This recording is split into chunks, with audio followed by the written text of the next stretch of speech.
My name is Sada Naegelin. I'm an SEM coach and diversity, equity, and inclusion lead at Stillwater Energy. And I'm excited to be here and talk about how COVID-19 has actually made strategic energy management programs better. In a moment, I'll introduce our panelists that are joining me today. I'm really looking forward to hearing their stories and of successes and challenges that they've faced through the global pandemic and implementing SEM programs. But first, just wanted to say that it's a real honor and privilege for Stillwater to work with and work on behalf of BC Hydro and Clark Public Utilities and Tacoma Power to deliver their SEM programs. And today we're going to talk about how these program administrators and the programs themselves have adapted and innovated to meet the quickly changing needs of their customers. So, obviously COVID presented a lot of constraints for all of us in all of our lives. And, but these constraints of COVID have really resulted in these SEM programs now being more effective, more resilient, and having a greater impact. So I wanted to talk a little bit about constraints and kind of how the perspective I'm bringing to it. My background is in design, specifically in human-centered design. So how we use the design process to create better services, better products, better businesses to serve our customers. And in design, we often talk about constraints as a good thing, right? Constraints often lead to innovation, and constraints provide that container in which we create and innovate. And that creativity then leads to positive outcomes. I'll share a quick personal story about constraints. So after I had my daughter, I learned I had a gluten intolerance, and I was lamenting and just so bummed out, like, how am I going to get my chocolate cookie fix? And we started experimenting with different gluten-free recipes, and we landed on this oatmeal chocolate chip cookie recipe that is now my go-to. I've shared it with all my friends and family. You would never know it's gluten-free. But I never would have discovered that, right? I never would have landed on that delicious oatmeal chocolate chip cookie had it not been for my own dietary constraints around gluten. So today we'll talk about, on a bigger scale, how the constraints of COVID-19 have really transformed these programs and transformed how we recruit participants for SEM, how occupant engagement is for SEM program participants, the opportunity identification process, how have the constraints affected measurement and verification, and which of these transformations are we going to carry forward into the future? So I invite you all, as you're listening, to please chime in, offer your own stories and experiences in the chat. Kaitlyn will share that back with me and the panelists, and ask questions. We do want to hear from you all and the experiences that you've had, and add that to our discussion today. So with that, I'm happy to introduce our panelists. I'll ask each one of them to actually just introduce themselves. And we'll start off with Tamara Berger from BC Hydro. Hi, everybody. I'm Tamara Berger from BC Hydro, and I lead our programs team for industrial marketing. So as a group, we're responsible for all of the incentives, capital offers, studies, as well as our strategic energy management programs offered to all industrial customers within BC. And so for SEM particularly, we have two offers. We have our largest customers eligible for our industrial energy management program, where we fund a portion of the salary for an embedded energy manager that works full-time for that site. And then we also have our strategic energy management cohort offer, which is meant for our mid-size industrials, and where they move through a 2-year program as a group. So as part of our intro, we're doing 2 truths and a lie. So I think we're all doing our 2 truths and a lie, and then you get to vote on which one is the lie afterwards. So mine are, first, my Myers-Briggs personality type is ESTJ. And so that stands for extroversion, sensing, thinking, and judging. My 16 personality types personality that is reflective of that is the executive. Sounds a little intense, but so my second one is that my whole career post-secondary graduation has been in conservation and energy management. And the third is that I am not a fan of avocados. Thank you, Tamara. All right. Yes, and thank you. I forgot to make the plug for our 2 truths and a lie. So keep an ear out. We're going to do that poll right after we hear from all our panelists and ask you to take a guess on which one of them is the lie. So with that, I'll turn things over to Bill Hibbs. Thanks, Sada. Bill Hibbs, Clark Public Utilities here. I am the commercial programs and key account manager at Clark PUD. Been in that role for, gosh, I think kind of getting fairly close to 7-8 years now. And we just wrapped up our first kind of SEM cohort pilot, which is now, kind of SEM is now one of our regular offerings. We were a close follower of Tacoma Power, and definitely have to credit Patrick for kind of shepherding me along through the process of kind of getting the program off and running. And then now this year we're going to be kicking off a pilot for kind of an SEM light product that is kind of for large to medium sized customers. My 2 truths and a lie. So my first one is I've completed 4 full distance Ironman races. My second one is I'm an accomplished guitar player. And then my third one is I team roped with my dad as a kid at local events. Nice. What happened to the Candy Crush one? Yeah. Nice. All right. Well, with that, Patrick Urain. Hi, everybody. I'm Patrick Horan. I work in Tacoma Power's Customer Energy Programs Department. I've been there since 2009. I've split my time pretty much between the residential and the commercial industrial department. Relatively new to the SEM world, we kicked off our SEM pilot program in 2018. It's a 4-year program with 2 2-year cohorts. So we are just about approaching halfway through the second cohort. I want to mention the team I work with, which is a number of conservation engineers that support the program. There are some program specialists, and then we have an admin support team. I certainly can't do this alone. And then we also have a contractor implementer that helps us implement the program as well. My 2 truths and a lie are, I love peanut butter and jelly sandwiches. I wore the same hoodie every day for 3 years while in middle school. And my dad is an undercover postal inspector. Sada? Awesome. Well, thank you all. Appreciate you being here to share your stories. And with that, Kaitlyn, if you would please poll our audience for their guesses. It is looking like everyone thinks that Tamara's whole career has been in conservation and energy management. Is that true? No, so good guess, everybody. Most of it has been, but the first 2.5, 3 years I spent in healthcare market research. Nice. All right, and how about, I think we asked about Bill next. So Bill, 50% of the people think that Bill is an accomplished guitar player. Is that true, Bill? Sadly, I am not an accomplished guitar player. I'm not even passable as a guitar player, actually. But I'm aspiring to bigger guitar aspirations. That shirt makes me think otherwise. That looks like a guitar playing man shirt. Okay, Patrick, it looks like everyone believes that Patrick loves peanut butter and jelly sandwiches. Is that true? Oh, that is true. I love peanut butter and jelly sandwiches.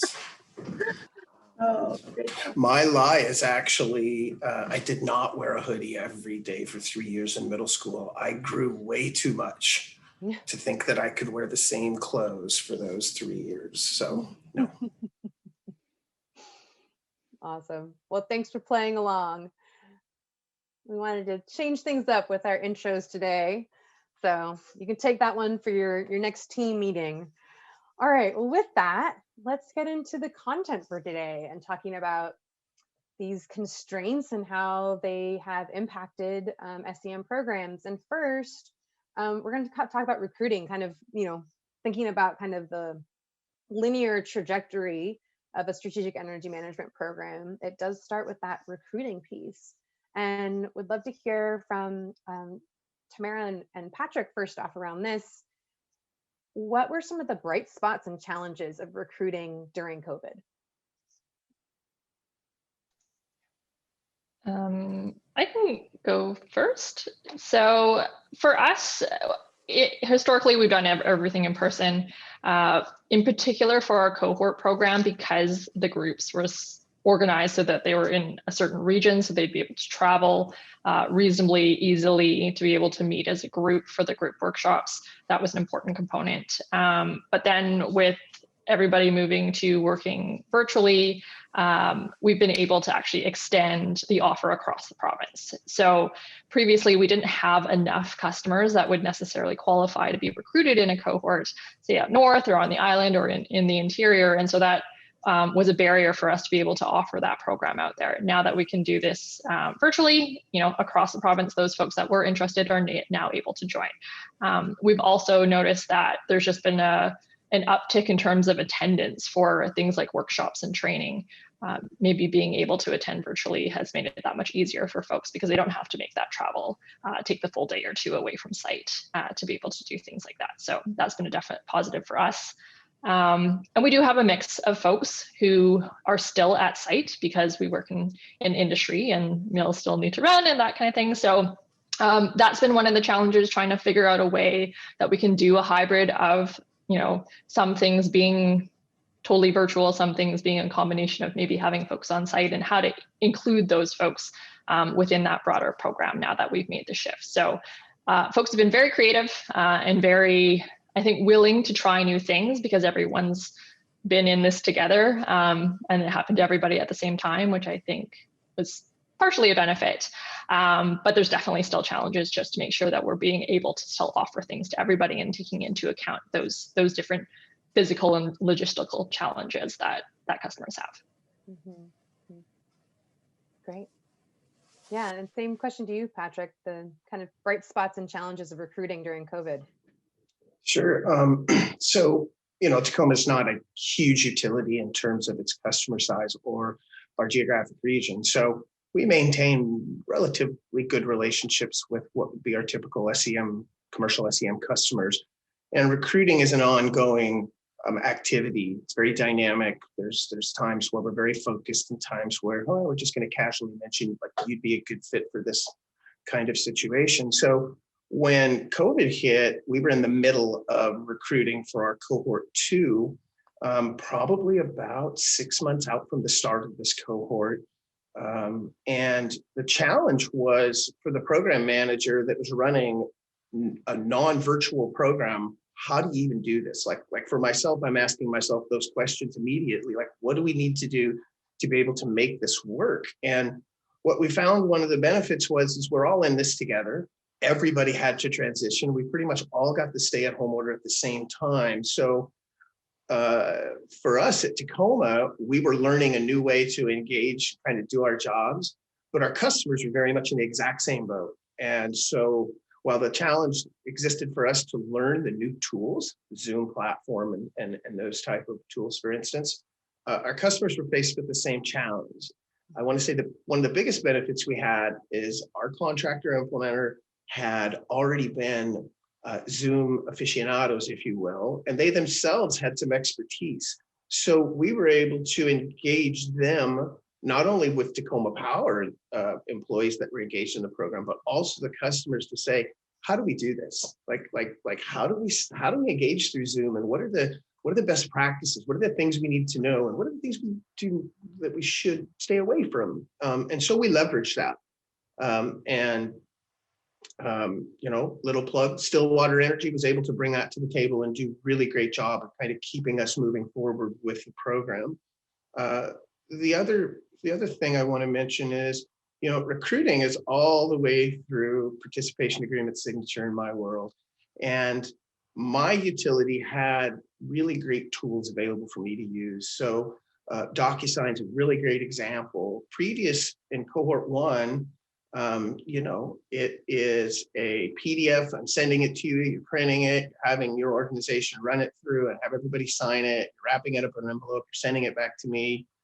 That's all supplanted by this really great email signature process that my utility was able to implement. And I've never gotten signatures so fast in SEM as I have with DocuSign. So those tools really help us come over some of the challenges that we otherwise would have faced. Had we not had some kind of virtual signature process, I'm not sure how we would have actually like got through that, or it would have been a much more clunky process to get through the end. So so for Tacoma, those are some of the challenges and some of the successes we found in there. Great. Yeah.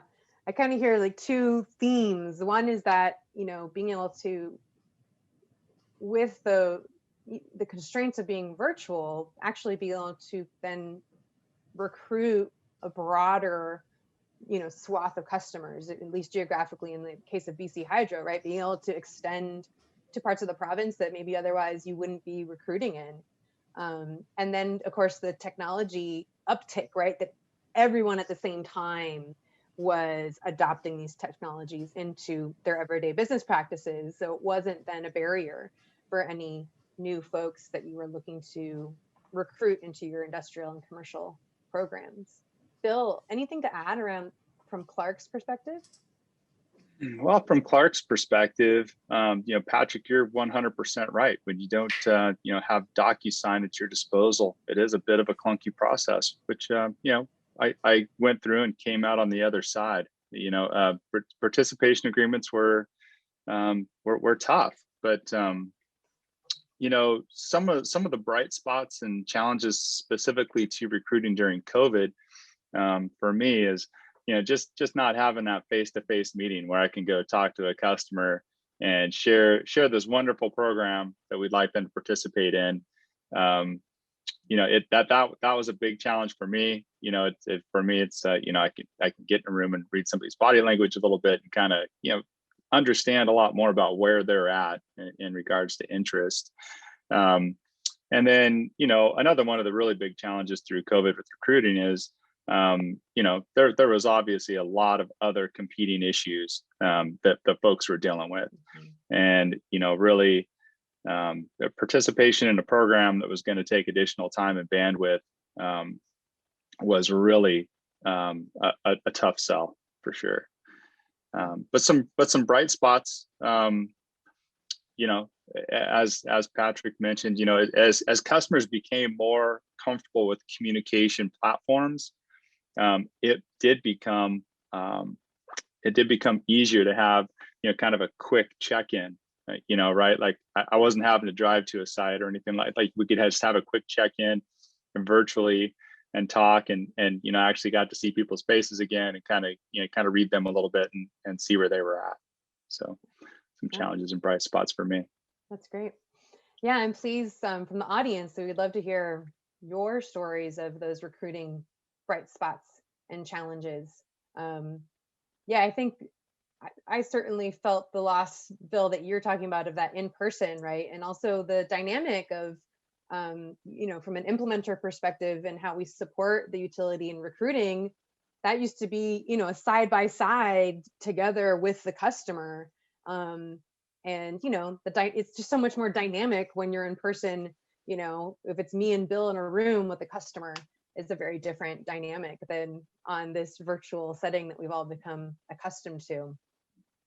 So yeah, I echo that and welcome the days when we can, you know, go on site and find those key people that we need to sign the participant agreement and get their buy-in.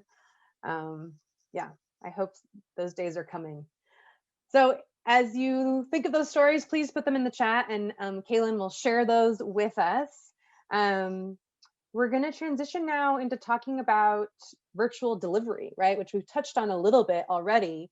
So I think we'll kind of go in reverse order here, and I'll start with Bill. Tell us something good, bad, and surprising about virtual delivery of an SEM program.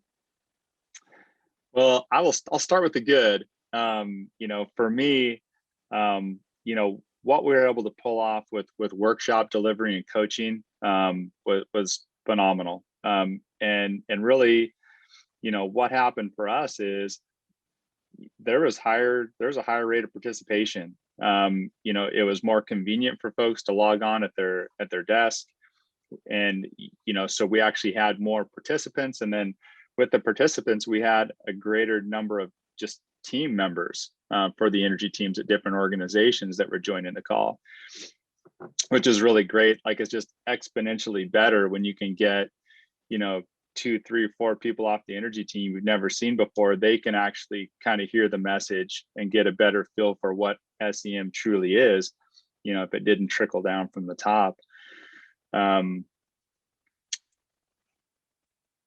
Yeah, you know, and I mean, a lot of that, you know, we were able to get them on the call, but, you know, truly kind of one of the keys was, you know, continuing to deliver excellent content. You know, and again, Patrick mentioned a little bit earlier, but Stillwater Energy did a great job, you know, being creative with workshops. You know, they had, you know, Mentimeters, you know, where we were, you know, asking pointed questions and, you know, getting feedback from participants. And that really was key to have, you know, interesting interactive workshops, you know, virtually. That was key as well.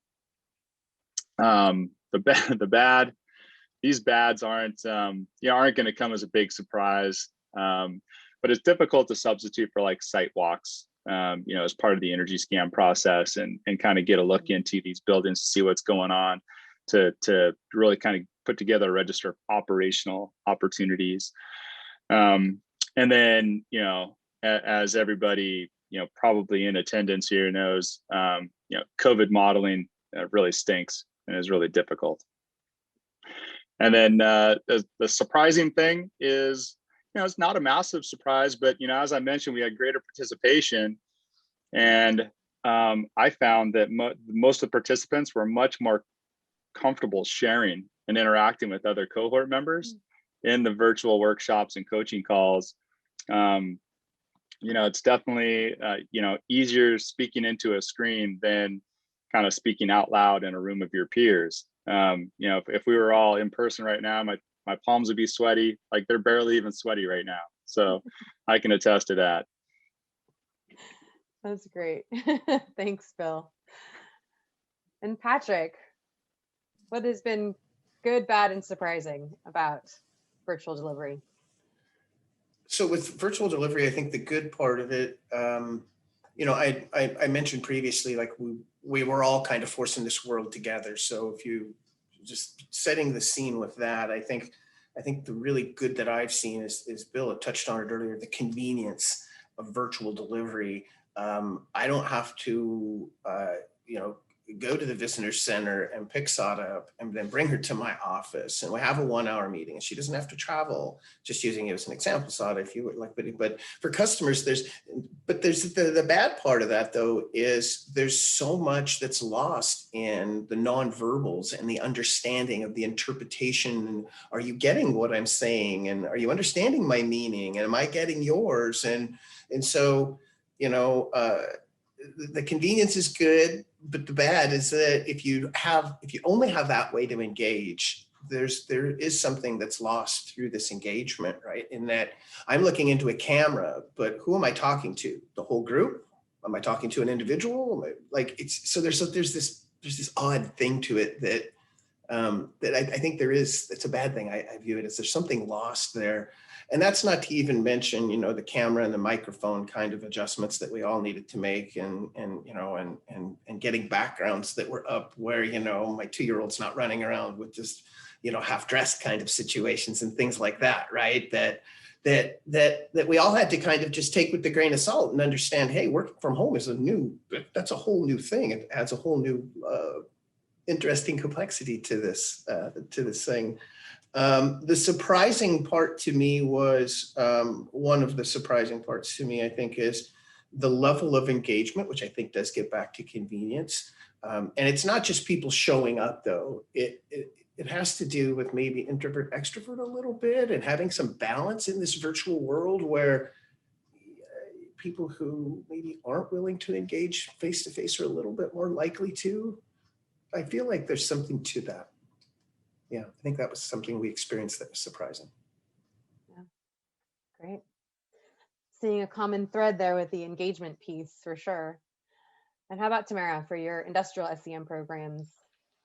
Sure. So, I mean, I think there have been a lot of good things that have come out of this. Having that virtual option, as it's been said, has been much more flexible and accessible for a lot of folks who otherwise may not have been able to participate. So we get broader range just amongst like the staff at site who are able to attend, and that really helps with kind of pushing that SEM message out throughout the staff, as opposed to having it siloed maybe within the folks who are just responsible for energy management.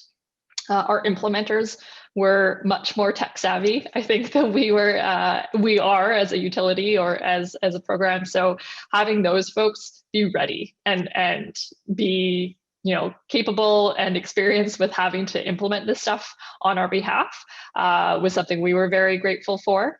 I think that in terms of the bad, it's been mentioned as well. We're just, one of the big positives to joining a cohort or being an energy manager with us is that community of practice that is built. Being able to feel like you are not working in a silo as the only person in energy management. And we really build that up through our in-person roundtables and the workshops and that kind of thing, where people are moving along as a group and really feel like they're a part of that. And some of those most important conversations come during the coffee break or when you're in between things. And that part is really hard to replicate in our virtual settings. We try, where we have the one-on-one sort of speed rounds of being able to chat and that kind of thing, but it's definitely just not the same. And so I think that's one of the big pieces we've got in terms of feedback is what we're doing right now is great for what it is, but we still really want that in-person piece back at some point. And maybe it's a mix. And I think that one of the positives is having that ability now where we've got so many different versions of what we can support customers with. We'll keep that, and I know that's coming up later, but being able to do EMAs and SEM planning workshops, so energy management assessment, sorry, I should use so many acronyms, that's been really well received as a virtual option because you can get senior management, staff on site, and you get really good participation that way. Maybe that's something we keep. But then, other things like the walkthroughs and the technical opportunity things, those are a little harder because you have to do so much training with staff who isn't necessarily used to doing that to be able to actually run those. So, and then the surprising thing, I think, is again that uptick in terms of participation. We really weren't sure how much people would like the virtual version, how much people were set up to be able to actually access the technology if they were working from home or from an office when they're normally on site. And we've had really great participation and engagement rates. Yeah, awesome. Yeah, it's interesting. I think there were some comments coming in from the audience, and one person said they completely agree with Patrick saying about the loss in the virtual meetings as compared to in person, that body language, being able to read, right? But I think, Tamara, you also bring up a good point, is those impromptu moments that happen when we're at a workshop together, when we're in a meeting together. That is a real loss, right? Because that's where the kind of informal part of the community of practice for these SEM participants really comes into play, where they start to share those stories and support each other and understand that there's other people going through a similar experience, meeting, similar barriers and challenges. that happens in those little moments in between sessions, right? So I think there is a loss there in the virtual dynamic. Someone also in the chat, I think, brought up a good challenge, kind of on the bad side of the virtual delivery, and that is the delay of implementation of measures. And I know that's something that we've run into with some of our SEM programs, that, some of the customers, they say some of the customers have employees coming in, but they're spread out over 3 shifts, right? So, and they need to socially distance. So the implementation of measures becomes just more difficult. And I think we've definitely seen that at least takes longer, maybe, to implement those measures. A question for the group. So do you think you could keep the momentum as things open back up, right? So we were talking about that great engagement, people are actually chiming in and talking during these virtual engagements. What are your thoughts on that? Are we going to be able to keep the momentum going as things open? Well, I think it'll be a little challenging, simply because in SEM, the type of folks that you're engaged with have other responsibilities related to opening and closing and managing the facilities. And one thing that COVID's done is it's put a whole different layer on their attention and their workload. And so as things begin to open up and as their attention starts to be diverted, just necessarily what happens is SEM kind of gets bumped a little lower on the priority list. And so I do think that there will be challenges, but I don't think they will be forever challenges, right? I think that they will be more blips on the radar where there will be a transition, and the transition will eventually settle out to something. It may not look like it used to back in 2019, but once we get to that settling point for each individual organization, I think that's where we will, if we've lost any traction, I think that's where we will be able to regain it and maybe catch up. But I don't think that it's just going to be a smooth transition and we're just going to be able to expect to keep momentum across all of the organizations. It will be a mixed bag, but I think it'll be there will be some challenges along the way for sure. Yeah, I'd agree with that. I think it's just going to be different. Like we've had our SEM programs in place for the cohort since 2016 and for energy managers since 2008 or 9. So they're well-established programs, and the folks that have been in them have potentially been in there for a decade. So they're kind of used to the way it was before, and I think that engagement will still stay there. We have those relationships developed with them. What I think will change is now that we're getting way more people attending the workshops because they're virtual and easy to attend, but they're also a little bit distracted. They're not away from site for the day, where they're spending the full day with us and we have their full attention. And so we're going to get that mix again, where the folks who are able to attend and are willing to commit to attending those meetings are going to be fully there and fully present. And so we'll get more potentially and maybe deeper SEM out of those folks. And we may lose some of the folks that were able to do more during this virtual situation, but maybe less later. And that same transition for industries where they were so busy during COVID because they're in cold storage and everybody's needing more from them, versus the folks who really realize the importance of SEM and the financial savings they can get because of how their business was impacted during COVID and how they really committed to that during this period, and how did they come out of that and stay committed, right? So I think we've got some pros and cons and pluses and minuses across the board, and we'll just have to see how it settles out. But I'm optimistic we'll still be able to keep going and have good engagement moving forward. Yeah, I agree with that as well. I mean, it was a bumpy transition coming into COVID.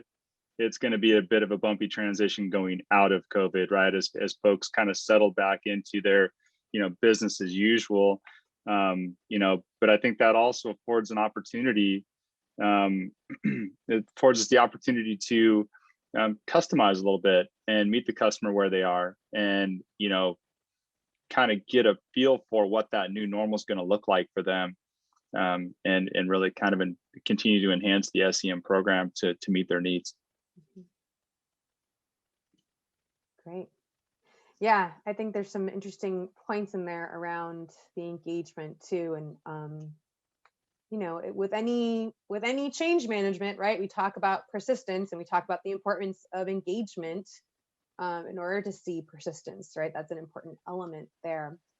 I want to invite the audience, keep asking questions, making comments. I see the comment about the hybrid approach. We will get to that. We'll have a larger conversation about that towards the end here. But please, I keep sending your comments and questions. That is really great to get your input. So, around the engagement piece, I hear that, the pros of having this virtual engagement has actually allowed people maybe to speak up more and participate more in a different way. It's easier to talk or just put it in the chat, right? Which is a different type of engagement that you don't get in person. I hear too about, the losses. But I'm wondering, that, and as we're talking about that persistence piece, that the engagement is really important. And I think there's been some innovative ways that SEM program participants have done engagement. So I wanted to actually ask Tamara to share an example from one of your BC industrial sites of how they're conducting virtual engagement events. Sure. So within our Industrial Energy Manager program, we have that embedded energy manager, and they get funding towards doing employee engagement events. And we have quite a bit of flexibility around what they might do. But one of the more common things to do is something where you offer food to multiple shifts, and then folks will come and you're able to share what work you've done around SEM. It's an opportunity for senior management to come and help support and that kind of thing. We typically get quite good attendance for these things. But obviously that's a challenge right now. In the past, there was always a challenge though around being able to meet with folks from every shift, because you might have 3 shifts over 24 hours. We've had very dedicated energy managers in the past who have been willing to go out for those shifts in the middle of the night and do a barbecue for those folks so that nobody is missing out. But it's obviously a challenge. So what we had this year was a couple of customers who took on a virtual version of this. So they had their engagement session virtually for whoever was able to meet for that particular shift, but they also recorded it. And then now that they have platforms to be able to share things like this virtually, they put that recording on, and putting it out there as a recording doesn't necessarily mean that everybody will engage with it, but they also offered an incentive for folks to go and participate because they get their name in a draw for a prize and that kind of thing. And that really helped boost attendance for this virtual version of it. So now that it's recorded, it's there, they can keep it, they can keep using it over and over again. I don't think it's necessarily something that they'd have put in the effort to figure out and figure out how to share that way in the past. So there's definitely some neat new things that folks are doing to help get that virtual engagement going. And it was really well received, I'd say, as well by staff, and they got pretty good engagement across those shifts, which is one of the key things that they were looking for to make sure, is this worth my time? Is it worth doing again in the future? And how can we use what we've done this time to do it again and replicate it and share it with other folks who might want to do something similar? Mm-hmm, mm-hmm. Yeah, great. Yeah, thank you for sharing that. I think that's a great example of, right, those design constraints and then how the organization responded to that. And I think there's a lot that we can learn about that moving forward to inform not just how we, from the SEM program administrative side, support and drive engagement, but how we then support organizations through their own engagement, right? Because we know that that's such a critical part to engage occupants in energy management, and to do that in authentic ways that allows different people to be involved in that process. Patrick or Bill, anything else to add around that kind of engagement piece, whether it be on the program side or on the customer side? Yeah, we've had a customer that faced with some engagement challenges, set up a Teams channel for engagement activities related to their SEM program, realizing that we're all in this new world. We're all forced to be in this new world. And so, what are the ways that I can overcome these challenges that it used to be very easy. we just used to offer food and say, this is really cool, you might win a prize, and people would show up. I mean, I'm simplifying, but by and large, that's kind of the way we ran it. And so brainstorming, they went through and tried to figure out, like, what are the ways that we can engage. And one of the ways that they determined was to set up a Teams channel. And through the Teams channel, they run different engagement communication pieces, but then they also will offer little prizes and little hidden treasures throughout the communications to try and get people to have fun and to encourage engagement. So it's the creativity that you find when you're faced with these challenges, that people aren't willing to just give up and say, oh, well, okay, whatever, we can't do it. It's very encouraging to see internally to my utility, and the program, but then also to the customers, how nobody just gives up. Everybody just starts to struggle. What can we do? And what can we do that we think will be effective? And let's take that next step. And then there's this trial and error and adjustment period that's happened. And so that's what I've seen happen with my program. Yeah, that's great. Thank you. Phil? Yeah, I would say, food and recognition are powerful tools, and they're kind of universal. So, that's certainly what we encourage,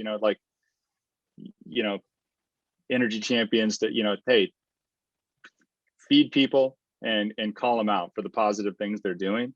And that's been pretty successful, before COVID, during COVID, and likely after COVID as well. Yeah, I think it's important to remember that not everyone was working from home during COVID, right? There were certainly on the industrial side, folks were still on site, but with a lot of healthcare customers, though they were in full operation, right?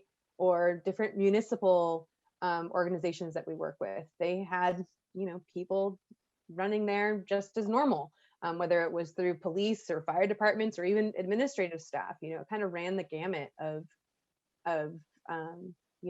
work from home versus still on site.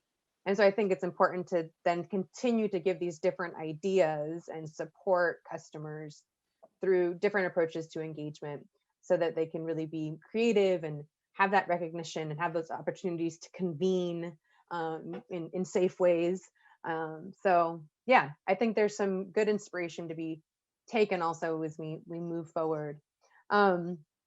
Well, I want to make sure before we, get into that larger discussion of what we carry forward, acknowledge that a, very important part of SEM is the measurement and verification, right? Like, how are we capturing savings during this time? And I know you've all had different, successes and challenges. Someone in the chat says bacon, I've heard, is a strong motivator. Yes. Yeah, if you could have just bacon like wafting through the air at your facility, guaranteed to motivate people to save energy. Anyway, so I wanted to first direct this question to Bill and Patrick, because you have very interesting kind of the timing of your programs and how that lined up with COVID. So first, Patrick, how did your programs address M&V and the COVID impacts? Sure. So we were 7 months into the performance period, a 12-month performance period, when COVID substantially hit roughly mid-March last year. I think we have higher education and healthcare are the predominant sectors in this cohort. And so in cohort 1, we had K-12 and city county buildings were the primary participants. And as everybody knows, these are predominantly office workers. K-12 pretty much shut down. And we were M&Ving just through the statistical modeling process. And it was working really well. It was working really great. I have to say, it was a very big success. Customers were really getting it. They were understanding it. We are in year 2 of the cohort. So COVID hits, nobody's in the buildings. the models are not reliable from the standpoint of the activity in the buildings don't match anywhere what we baselined for the buildings. So there's this problem between the M&V approach that we're using. So our approach was to lean on our experts, our program consultants. We consulted with the Bonneville Power Administration, who were closely connected with the Strategic Energy Management Program, and just to do some regional outreach, because everybody was kind of faced with the same issue in terms of how are you M&Ving your program? Is it working? Is it not working? And if it's not working, what are your options? What are you doing? Through that whole process, we just decided we're going to end our program year right at the end of the last valid month that we had good data, which would have been the end of month 7. We forward communicated to all the participants our particular situation, kind of why we felt we needed to take the steps we needed to take. As you might not be surprised, they were all really understanding. Everybody was disappointed because we had some customers that were on some really great savings trends, and so but we were left in this really difficult position of what do we do? We didn't feel like we had lots of time to try and figure it out either, right? We couldn't take 3 or 4 or 5 months and try and figure out what's the answer to this question. So as I mentioned, we closed the performance year a little short. I think looking back, one of the hardest things to take was there's a lot of savings that was left on the table because, as I mentioned, we had customers that were really doing well in year 2 of the program. We're really getting some tremendous savings, and that was just really cut short because of COVID. So it's a difficult challenge. It's a real difficult challenge. Yeah. Thank you, Bill. Yeah, I think I mentioned in the opening that we were close followers to Tacoma's program, and luckily for us, fortunately, our first year of SEM engagement ended literally a week or 2 before COVID building shutdowns happened on a wide scale. So we were really fortunate that really our year 1 M&D went pretty normally. But conversely, year 2 was completely COVID building data. So the challenge is, and we're wrapping that up. But the tricky thing about this is no 2 types of buildings, right, are usually affected in quite the same way by COVID. So you almost have to look at them at take it case by case to kind of and almost get the narrative from the building staff, right? Like how did things change during COVID, and like you just have to really get specifics from them. Like how did your HVAC schedule change? Did it change? If it didn't change, why not? You're an SEM. No, but yeah, so really kind of a case by case, in terms of just trying to look at, okay, well, gosh, can we make some considerations? Is there only a certain load that we can calculate that was removed, from the building data as a result of COVID? Just kind of have to get creative as we work our way through these things, certainly. And like as we approach that process, like our first consideration was the customer. I mean, what can we do, and it'll be that way kind of moving forward in year 2. What can we do to help the customer the most, frankly? And then kind of coupling that with momentum. We want to keep program momentum. We want to keep incentives coming, but the silver lining there is, that I believe, that participants have found such value in our strategic energy management program, that, really their participation and satisfaction in the program is pretty loosely tied to incentives, if at all, frankly. So yeah, I mean, that's kind of where we're at, and what we were thinking about, as we approach that process. And you know, we also talk to customers and very transparent with them, right? And say, here's what we're looking at. Here's typically how we calculate savings, and here's why we're really challenged to do that right now. And as Patrick mentioned earlier, a lot of them were, a lot of them understood, because we kind of, frankly, built that currency with them, through the engagement. So it's been good.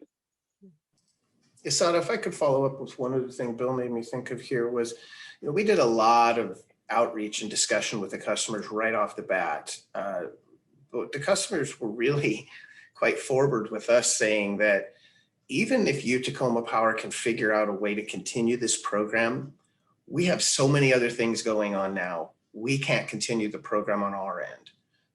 Remember, we had K-12 and city-county buildings, and those facility staff that were still engaged with the program had so many additional duties and so many additional considerations to take place that they openly told us that it would be incredibly difficult for them to do anything substantial within the program. And so when we think about us shutting the program down early, one of the biggest factors was the customers were telling us, we can't do this any longer right now. And so that, combined with the M&V challenges, started to lead us down the path that we took. Yeah, interesting. Yeah, it's critical, right? Those customer conversations, and we often talk about in SEM meeting the customers where they're at, and so having the pulse for where they are and what their needs are and challenges are, and being responsive to that, right? We are well served by that, and then it makes these decisions that would otherwise be, hard change management decisions to communicate a lot easier, because we have that foundational trust, right, and relationships with the customers. There is a question from the audience for the panel about savings. So does the panel believe that savings in the COVID era are anything like savings achieved before COVID? And maybe we'll start with Tamara, since we haven't heard from you yet on M&V. And I'll Sure. I think it's going to be that mixed bag again, depending on the industry and how COVID affected them in particular, because we've seen more savings from certain customers, and then some customers, like Patrick mentioned, who just weren't able to continue anymore because of the things impacting their site. And so as we go back to whatever this new normal looks like, I think we'll kind of level out a bit and get a mix there. We have still continued to see savings. It may be just by virtue of being in the industrial sector and how fewer of our sites were shut down, because they still need to keep operating during this time period as well. So we have been able to model and make those adjustments as necessary. What we did find is that, and prior to COVID, we found that customers did want to continue to be engaged, in particular with our cohort program, on an ongoing basis after that initial 2 years was up. And so we've offered an alumni opportunity for them. So we do continue to adjust the model and claim savings annually. So that gives us that opportunity to pick up savings if they're making additional changes in subsequent years.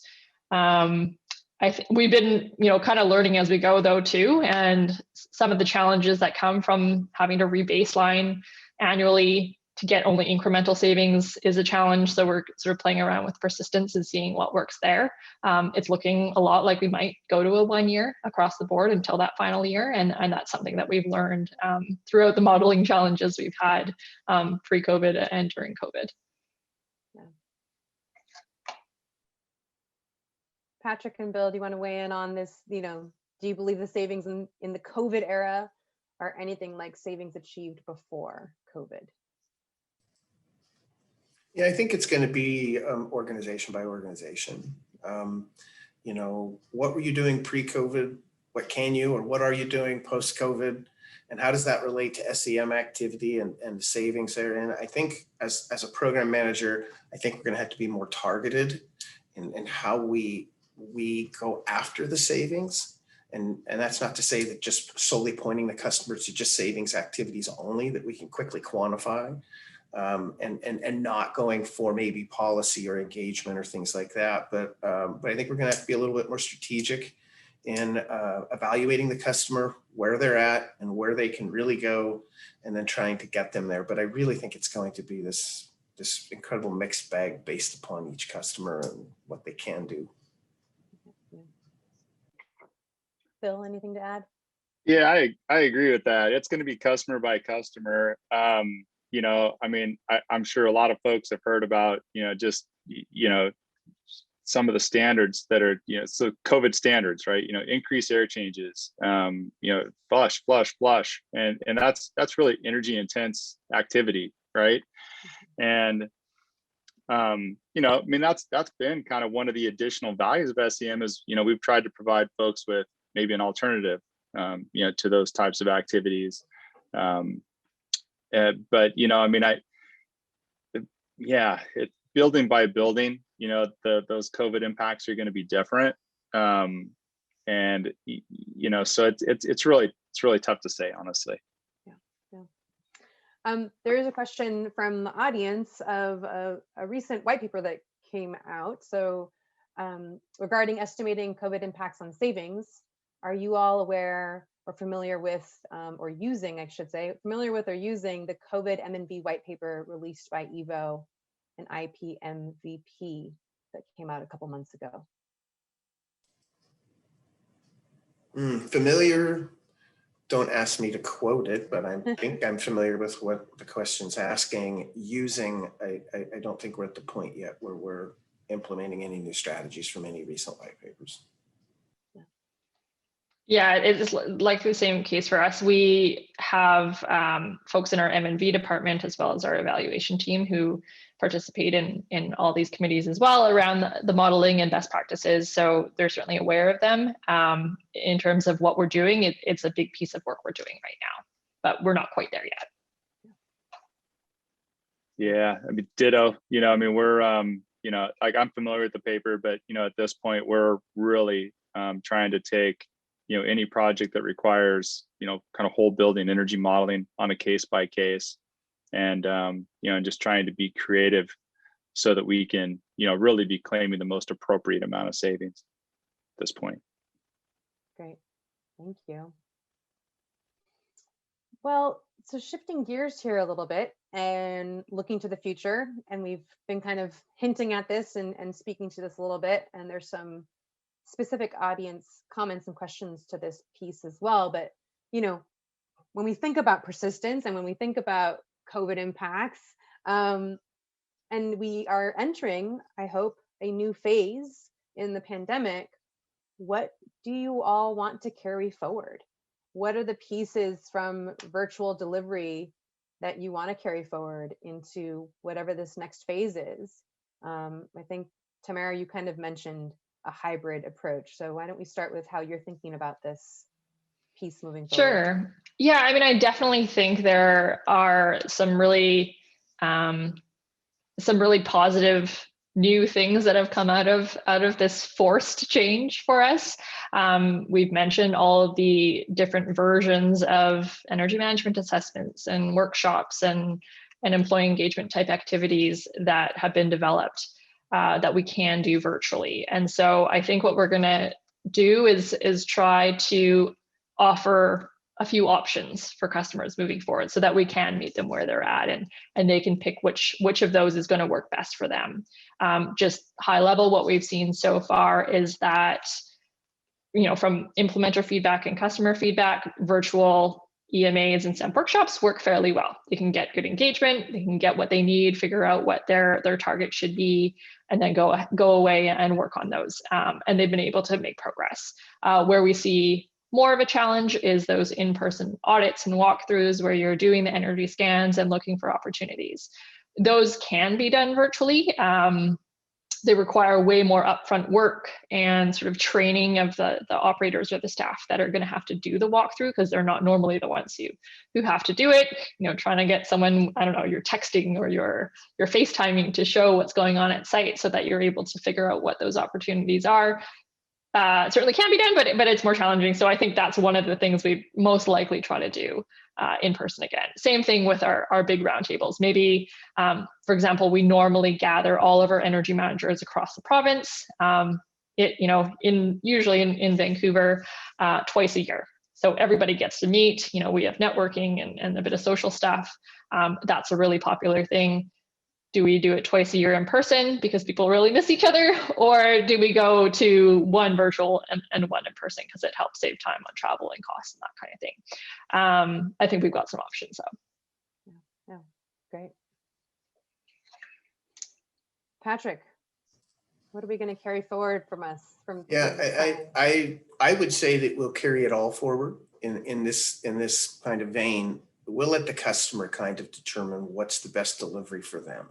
And then we'll try and match that as much as possible, trying to keep an eye on balance so we're not getting too far to 100% virtual or even 100% in person, because there's, as the program manager for the utility, there is a cost savings from a virtual format versus a non-virtual format, 100% one direction or the other.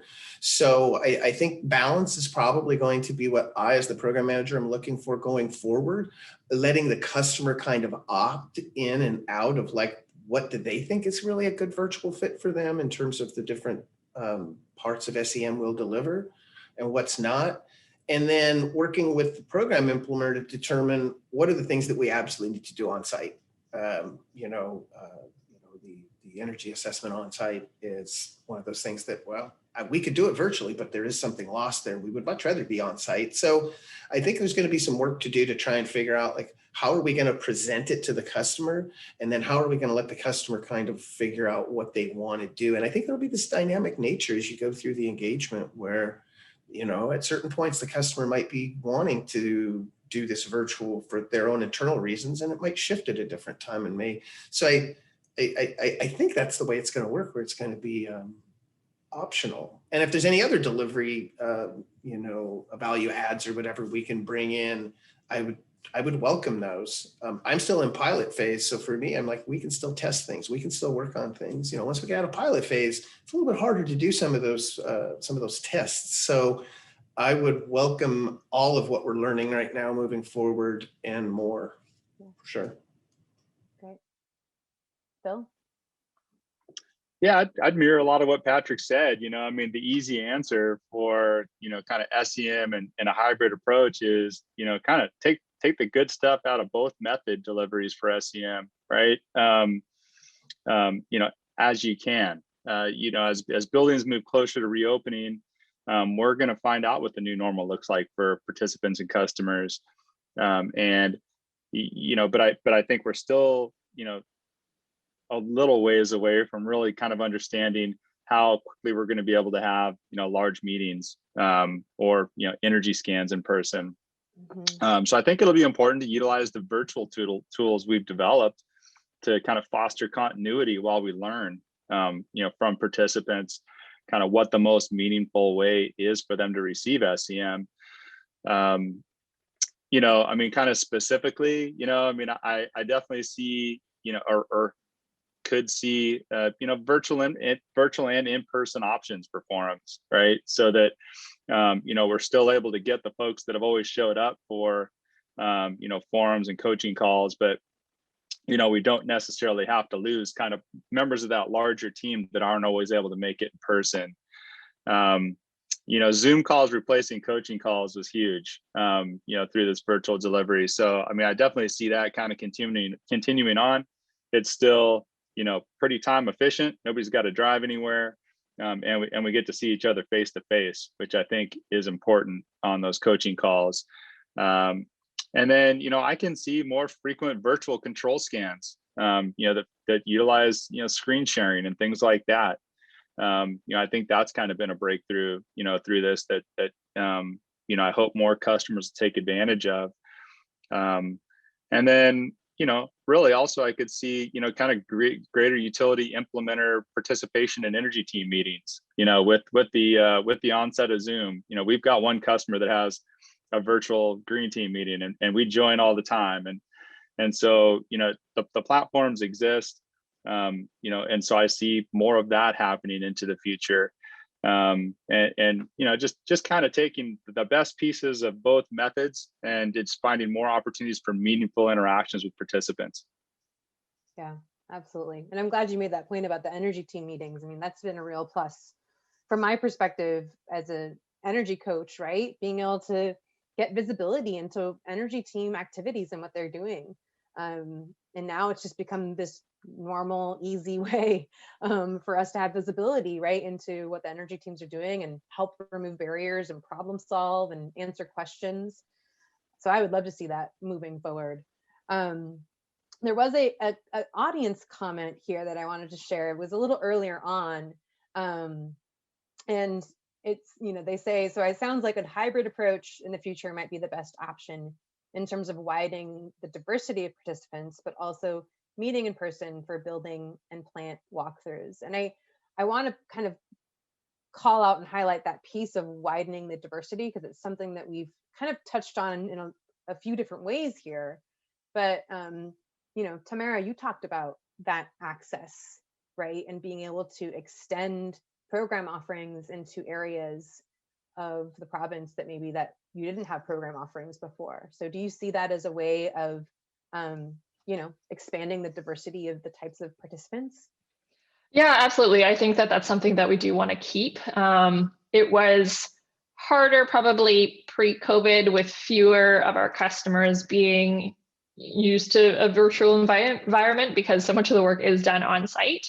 But now that that's out there, I think that there's more participants who are going to be interested in doing that and can envision the value they can still get out of the program, even if they are just participating virtually. Because I think before that was a barrier where it's hard to imagine what it'd be like when you're not doing things in person, when you get so much out of being in person. So definitely, like, I don't think it'll be every offer that we do virtually, but we probably would be able to do at least, you know, one every year or two, and then the rest being in person. So we have that mix and that availability for customers across the province. Yeah, great. Patrick or Bill, any thoughts to add about that kind of accessibility and diversity of participants through a hybrid approach? Yeah, so the Tacoma program, when we planned the program in the pilot phase, we targeted customers that have 1 million kilowatt hour consumption or larger. So when I think of diversity, it can be interpreted a lot of ways, but in terms of the program and how it relates to Tacoma and Tacoma Power and the city of Tacoma and so forth, I think of it in terms of this. There's a lot of customers that are less than 1 million kilowatt hours per year. And in that customer base is where our women and minority-owned businesses exist by and large. So how do we, as a utility, as a department, and as a program, diversify the program to the point where we can include all those customers, right? And not just the largest customers. And there's really good reasons in the planning phase why we have to build it for large customers. But it does beg the question, like, can you offer this more broadly? And can the virtual format assist you in being able to reach more of that small to medium business? And I know Tacoma is not the only utility kind of trying to figure out the answer to this question, right? It's a really regional, if not national, question right now of how do you expand this? And I do think the virtual format is going to be a component that's going to allow us to get there. I don't think we've got it figured out yet because we as a utility are just really starting to begin this process. But we're keeping a real big ear open to what's going on in the region with others, because we're very interested in trying to figure out how do we diversify the program, especially in terms of making it a broad offering across all of our commercial and customer sectors. So that's kind of where we're at with that. Yeah, that's great. Thank you. I'm going to make a quick plug before you jump in, Bill. Please, our audience, keep the questions and comments coming. Would love to hear any final questions you have for the panelists. I'm just looking at the time and we have a few more minutes here, but Bill, go ahead. Please chime in on this question of the accessibility and diversity. Yeah, I'll keep it really brief. Yeah, I mean, that's where Clark's at also. We'd like strategic energy management to be a commercial offering for large, medium, and small commercial, right? And And so that's kind of why we're, this year pivoting to this SEM light model for, kind of large to medium sized, customers, trying to, there's not as many touch points, within the program, for folks that really are just looking for, kind of the nuts and bolts of SEM and how to run their buildings more efficiently. And then really kind of, hoping to kind of, filter down even to the smallest commercial customers at Clark that really, maybe in a lot of ways need the strategic energy management program the most. That gets a little bit trickier. I agree, Patrick. When you start looking at it programmatically, but we've got some ideas around it, and maybe at this point it just becomes SEM as just a customer service, right? Where we're just helping folks save energy. It'd be really great if somebody could come up with a cool prescriptive value for SEM, based on square footage. If Bonneville's out there anywhere in the audience, that'd be really, really awesome. So anyway, that's kind of where we're at with it. But yeah, I mean, yeah, we're hoping to make it a broad offering here at Clark. Yeah, great, thank you. Well, with that, we have a couple more minutes here. We'll see if anyone else has any questions, but while we're waiting for maybe final comments and questions from the audience, I just want to thank each of you for taking the time today. Tamara, Patrick, and Bill, thank you so much for offering your perspective and sharing your stories. And I hope for the audience that this has been valuable for you to hear these stories and how COVID has impacted these strategic energy management programs.